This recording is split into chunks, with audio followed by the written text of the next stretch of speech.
요한계시록 3장 7절에서 13절 말씀입니다.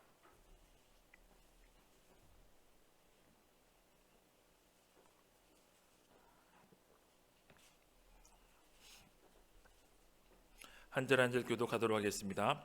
빌라델비아 교회의 사자에게 편지하라. 거룩하고 진실하사 다윗의 열쇠를 가지신 이 곧 열면 닫을 사람이 없고 닫으면 열 사람이 없는 그가 이르시되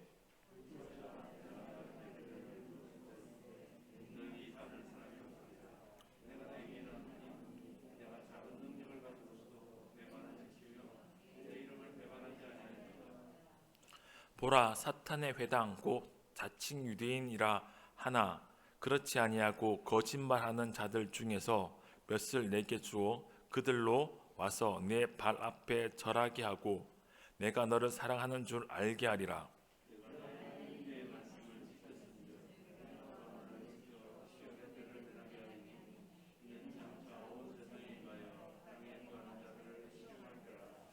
내가 속히 오리니 내가 가진 것을 굳게 잡아 아무도 내 면류관을 빼앗지 못하게 하라.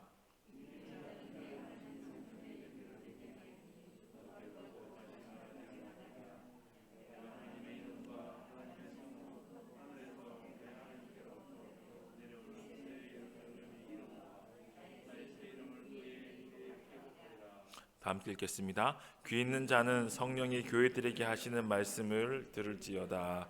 아멘. 드로아에서 버가모 사대로 이어지는 로마의 주요 교통요지로서 교통요지의 역할을 감당하는 것이 이 빌라델피아였습니다. 그래서 자연스럽게 상업이 발달했던 도시였습니다.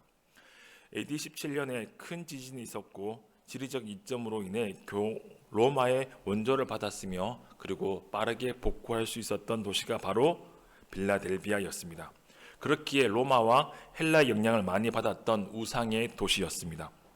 작은 도시였지만 우상이 창궐했으며 우상을 섬기는 많은 사람들로부터 빌라델비아 교회 성도들은 환난과 핍박을 받았습니다. 그러나 그들은 믿음을 지켜내고 서머나 교회와 함께 칭찬받는 교회가 되었습니다.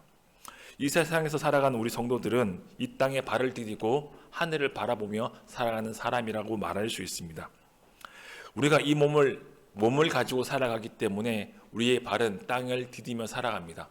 그러나 하늘을 바라보는 것은 우리가 땅을 디디고 사는 이 땅은 잠시 지나가는 곳이라는 사실을 인정하기 때문입니다. 우리의 영원한 본향은 하늘나라에 있다는 사실을 알기에 하늘에 계신 하나님을 바라보며 그 천국 소망을 가지며 이 땅에서 나그네의 삶을 살아가는 것이 성도들입니다.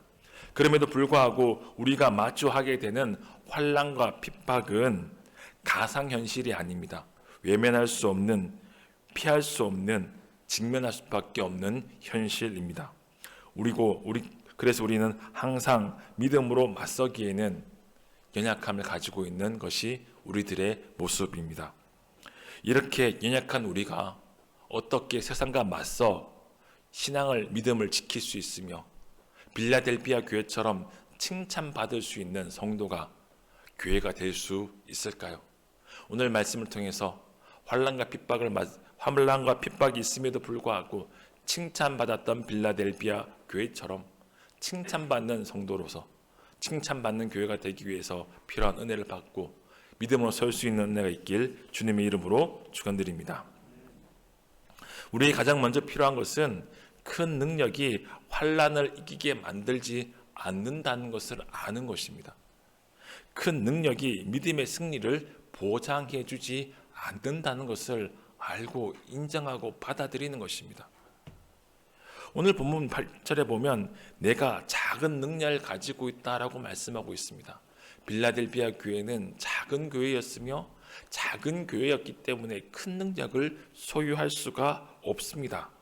그러나 빌라델비아 교회는 작은 능력을 가지고 있지만 칭찬받는 교회였습니다. 우리는 큰 일을 하기 위해서 큰 능력이 있어야 된다라고 생각합니다. 왜냐하면 이것이 이성적인 사고고 합리적인 사고이기 때문입니다. 과학은 이성과 합리를 대변하는 학문이다라고 우리는 생각하고 받아들입니다. 과학 중에 화학에서 질량 보존의 법칙이라는 법칙이 있습니다. 화학 반응을 할 때 화학정과 화학 반응이 일어난 이후에 질량은 보존된다는 것입니다. 이러한 질량 보존의 법칙은 우리의 삶의 현장에서 다 적용을 해보면 흔히 알 수 있습니다. 예를 들어 아파트를 짓는다고 생각합시다.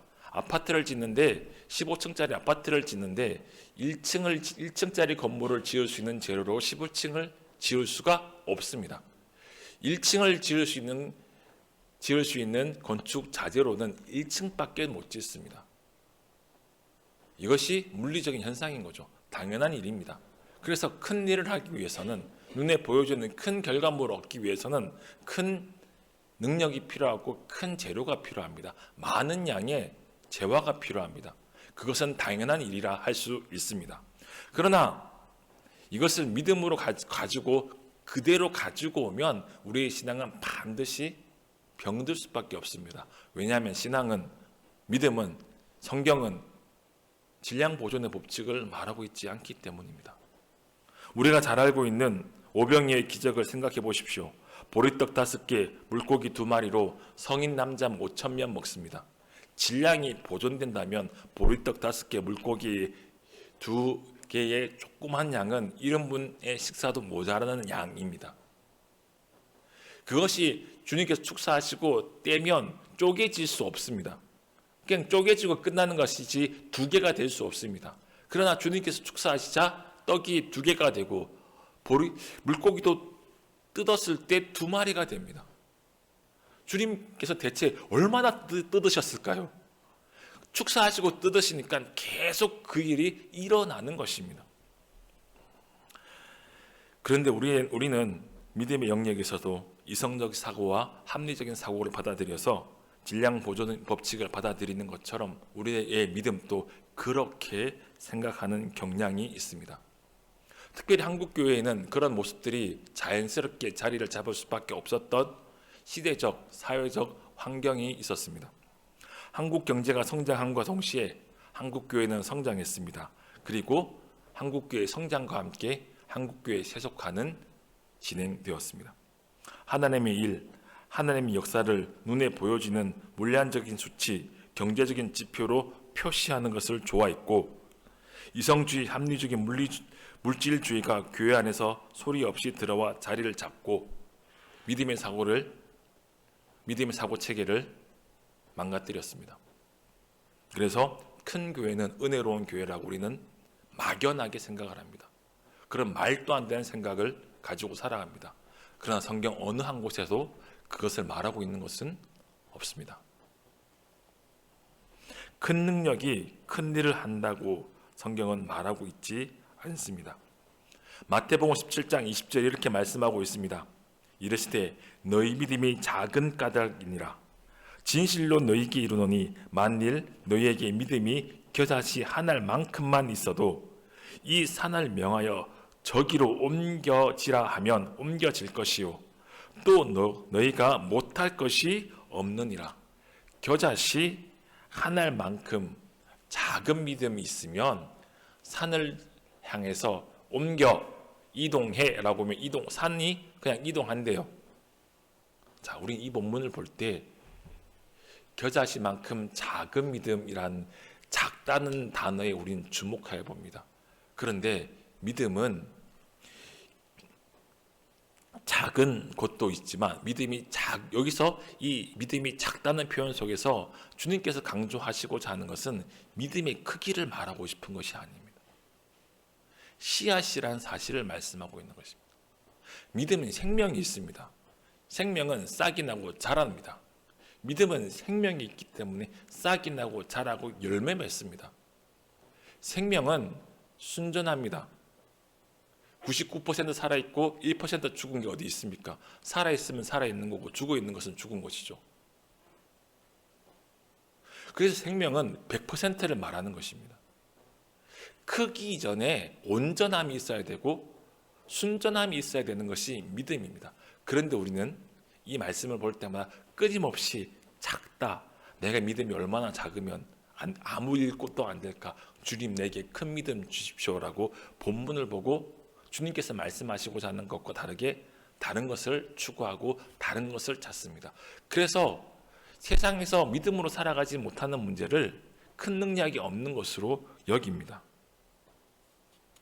그러나 능력이 크기가 중요하지 않습니다. 온전한 생명을 가지고 있느냐가 중요합니다. 건강한 생명을 가지고 있느냐가 중요합니다. 살아있으면 싹이 나고 꽃이 피고 열매 맺습니다. 건강하지 못하면 그 나무에서 나는 열매는 수확을 해서 시장에 나가 팔 수 없습니다. 나무가 건강할 때 그 열매가 건강하며 열매가 건강할 때 그 열매는 상품성이 있게 되는 것이죠. 살아있느냐도 중요하지만 그 생명이 얼마나 건강하게 살아있느냐, 주님께서 그것을 주목하라고 말씀하시는데 우리는 크기만을 주목합니다. 큰 능력이 우리를 믿음으로 살아가게 만들지 못한다는 사실을 인정하고 알고 받아들여야 합니다. 그렇지 아니하면 내게 주어진 하나님의 명령에 대해서 주목하지 못하고 내게 말씀하시는 명령에 순종하지 못하기에 환난과 핍박을 이겨낼 수 없으며 내게 주어진 삶을 믿음으로 감당할 수도 없는 것입니다. 두 번째 우리에게 필요한 것은 작은 능력을 가지고 있음에도 불구하고 주님께서 명령하신 명령에 순종하는 삶인데 그 명령이 무엇이냐? 복음을 증거하는 명령에 순종하는 것입니다. 환난을 때문에 복음을 증거하지 못하는 것이 아닙니다. 핍박 때문에 복음을 증거하지 못하는 것이 아닙니다. 작은 능력 때문에 복음을 증거하지 못하는 것이 아닙니다. 오늘 본문에 주님의 모습을 이렇게 설명하고 있습니다. 거룩하고 진실하사 다윗의 열쇠를 가지신 이, 곧 열면 닫을 사람이 없고 닫으면 열 사람이 없는 그 다윗의 열쇠는 이사야 22장의 말씀을 인용한 것이며 이 말씀은 마태복음 16장의 베드로의 고백에 예수님의 답과 연결되어 있습니다. 내가 다윗의 열쇠를 내게 주노니, 내가 천국 열쇠를 내게 주노니 이 반석 위에 교회를 세우겠다라고 주님께서 말씀하신단 말이에요. 그렇다면 이 다윗의 열쇠는 복음을 증거하는 삶, 복음을 증거하는 그 자체를 의미한다라고 말할 수 있습니다. 베드로는 주는 그리스도시요 살아계신 하나님의 아들이라고 고백했습니다. 빌라델비아 교회 성도들에게 주는 그리스도시요 살아계신 하나님의 아들이라고 고백하는 그 삶이 그들의 손에 쥐어져 있었으며 환난과 핍박이 있다 할지라도 박해가 있다 할지라도 그 복음을 증거하는 삶을 통해 천국 문을 열어냈으며 그 증거하는 삶을 통해서 죽은 자가 살아나는 은혜의 역사가 작은 교회였음에도 불구하고 끊임없이 그 교회에서 일어났음을 성경은 말씀하고 있는 것입니다. 우리가 큰 능력이 없다, 많은 것을 가지고 있지 않다라는 사실을 주목할 때 우리는 움츠러들게 됩니다. 그러나 가만히 생각해 보십시오. 예수를 믿는 사람이 어떤 사람입니까? 그리스도인이 어떤 사람입니까? 천지 우주 모든 만물을 만드신 그 하나님을 가슴에 품고 사는 사람입니다. 세상이 인정하든 인정하지 않던 천하 우주 만물보다 크신 이가 내 아버지시고 천하 우주 모든 만물을 만드신 주님께서 내 안에 살아 숨쉬며 그 주님의 음성을 들으며 사는 사람이 그리스도인입니다.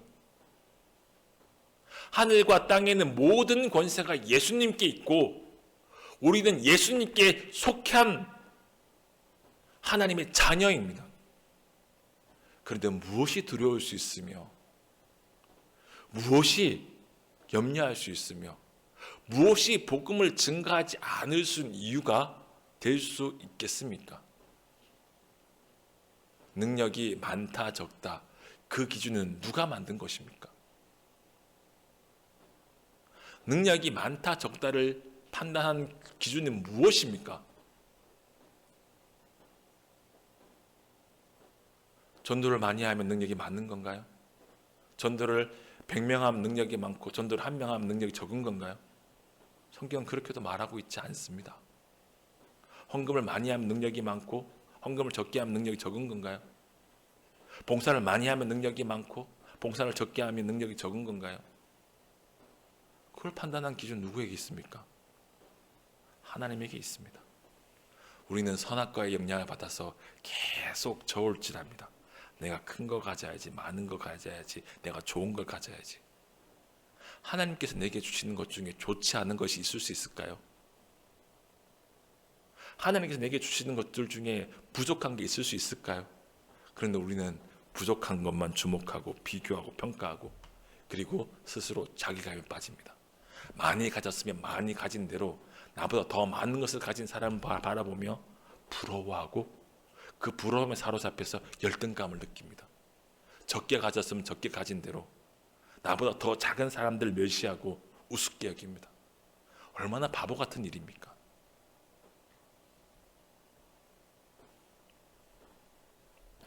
작은 능력을 가졌지만 하나님께서 땅끝까지 이르러 내 증인이 되라 하신 그 명령에 순종하는 교회, 가서 제자 삼으라고 명령하신 그 명령에 순종하는 교회, 빌라델비아 교회는 환난과 박해를 이겨낼 수 있는 능력을 복음을 증거하는 삶에서 얻어냈습니다.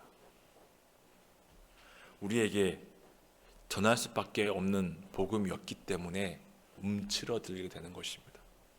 내 안에 있는 예수가 얼마나 소중한 분이신지 깨닫지 못하기 때문에 염려합니다. 근심에 사로잡힙니다. 요한복음 4장에서는 수가성에 있는 여인을 주님께서 전도하십니다. 그 수가성에 있는 사마리아 여인은 사마리아인들 사이에서 멸시받는 여인이었습니다. 그가 예수님과 대화하는 가운데 예수가 메시아라는 사실을 깨닫고 나서 그는 기쁨에 견디다 못해 사람들에게 달려가 내가 메시아를 보았다, 와서 보라 라고 소리칩니다. 그에게 무슨 좋은 것이 있을 것처럼 보입니까? 좀 전까지 멸시하던 그 사람들에게, 자기를 멸시하던 그 사람들에게 뛰쳐가서 소리치시는 용기는 어디서 도대체 난 것일까요? 우리는 왜 그런 믿음을 가질 수 없으며 우리는 왜 그런 믿음을 가질 수 없다라고 결론 냈고 신앙생활을 하며 살아가고 있는 것은 아닌지요? 주님 말씀하시면 들어야 합니다. 주님이 내 삶의 주인이라면 주님 말씀하시면 들어야 합니다. 그런데 우리는 길을 막고 내가 듣고자 하는 말씀을 들으며 내가 원하는 것만 쫓아가며 살고자 하는 삶을 살려고 하고 있진 않은가요? 빌라델비아 교회는 자기가 원하는 삶을, 자기가 원하는 메시지를 들으려고 주목하지 않고 주님께서 하신 말씀에 주목하며 그 명령에 순종하며 복음을 증거했습니다. 그리고 그 복음을 증거하는 것을 통해 환난과 박해를 이겨내는 믿음을 소유할 수 있게 되었습니다. 전할 수밖에 없는 복음, 이것이 그들에게 있었던 하나님 주신 큰 은혜였습니다. 전할 수밖에 없는 복음은 복음을 전하는 자에게 더 커집니다. 복음을 전하지 않고 입을 닫고 있을 때 우리는 자꾸 움츠러지게 됩니다. 빌라델비아 교회는 끊임없이 복음을 증거하며 그들에게 주어진 삶을 살아내는 것을 통해 믿음을 지켜냈던 것입니다. 두 번째, 우리는 내 이웃을 내 몸같이 사랑하라는 형제 사랑을 실천해야 합니다. 빌라델비아 교회는 작은 능력을 가지고 말씀을 지켰습니다. 그리고 배반하지 않았다고 칭찬받았습니다. 작은 능력을 한 일 중 또 다른 한 가지는 형제를 사랑하는 것입니다. 빌라델비아는 작은 도시였으며 교회는 당연히 작은 교회였습니다. 빌라델비아에는 포도가 많이 수확되는데 이 작은 교회가 그 도시에서 수확하는 포도를 통해서 성찬용 포도주를 만들었습니다.